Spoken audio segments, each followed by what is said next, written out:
Hi guys, welcome back to game 7 of my journey to 1500 rating. And this game, as the title suggests, is the most attacking game of all the games which I showed till now. So let's check out immediately. Mine are whites and the opponents are blacks. And I started with d4, and my opponent, in an unusual way, he started with c5. The most reply here is d5, but he started with c5, and I developed my knight to f3, and he captured the pawn, and I captured with my knight. And this opening is called Reti opening Sicilian invitation. So I captured the pawn with my knight, and he developed his knight. I just exchanged it, knight to c6. He captured with the pawn, and I developed my bishop to f4. He pushed his pawn to d5, and to develop this bishop, I just pushed the pawn to e3, knight f6, and I pushed my pawn to c4. If he captures, I'll capture the queen, and he has to capture it with the king, and he loses the power of castling. So I pushed the pawn to c4, and he pushed h6. I'm not sure why he played h6. It's an inaccurate move in my opinion.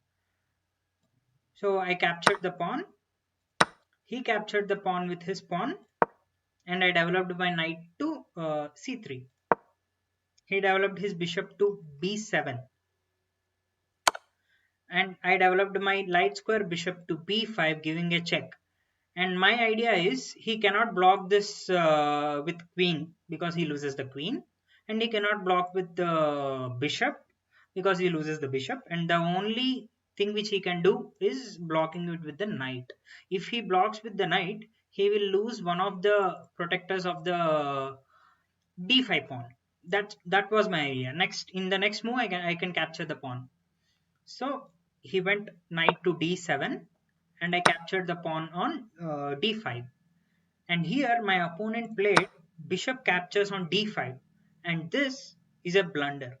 And I immediately captured the bishop with queen.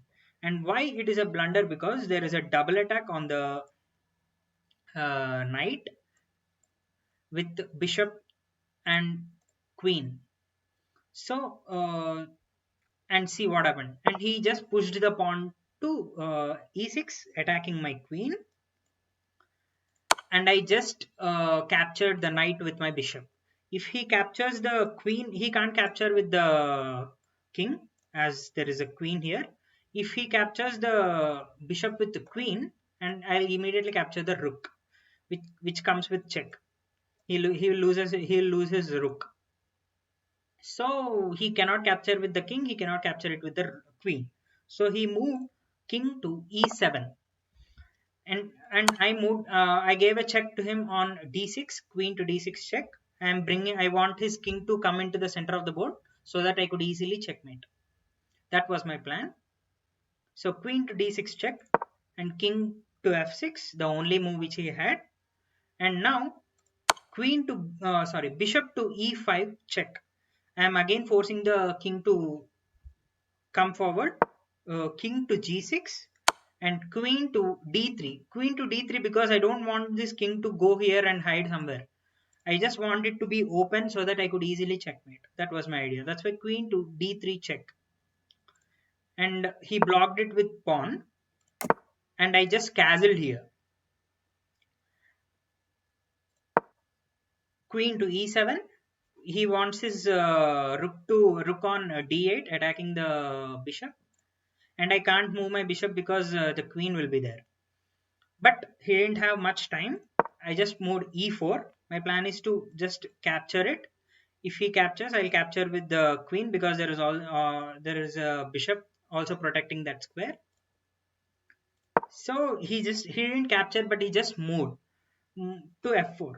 I captured f4 with my bishop, and I cleared a square so that if I push the pawn covers this square, and it will be a check. So he didn't allow me to push the pawn. He pushed e5, and I gave a check on bishop. I gave a check with bishop to f5, and he moved his king to f6. And here I gave a check queen to a6, and he went back. And this king to f7 is actually a blunder. Rather moving king to f7, he should have blocked it with queen. If I captured it with the queen, he could have captured it with the bishop, a better position than king to f7. But it's okay. He went king to f7, and here in this position I am having mate in 3 moves.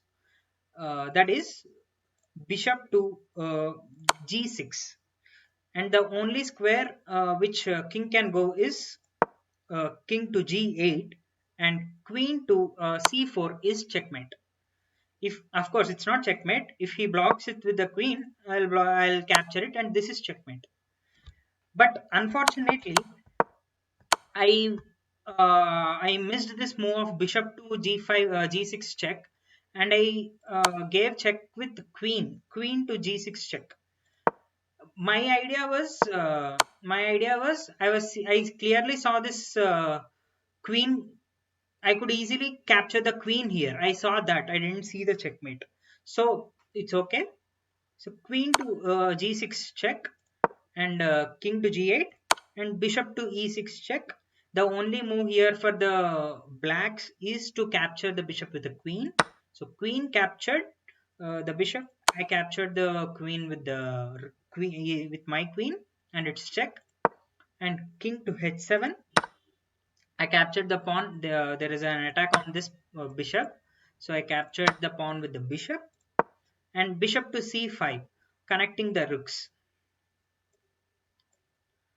So I just brought my rook into the game.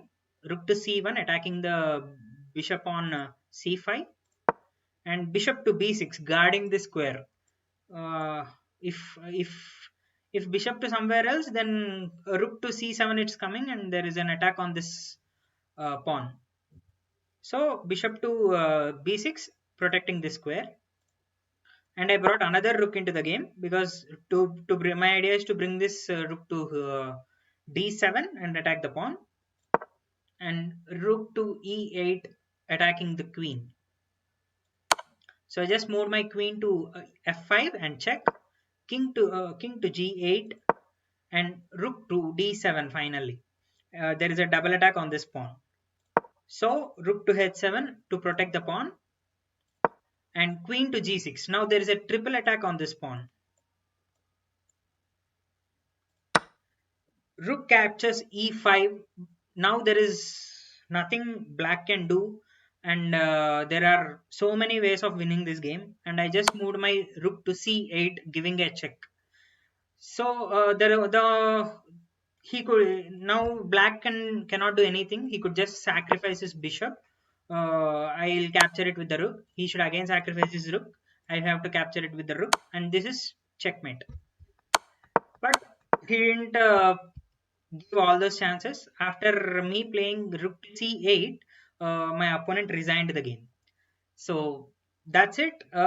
This is the most attacking game which I felt happy to play. And thank you so much. I hope you all enjoyed. Thank you.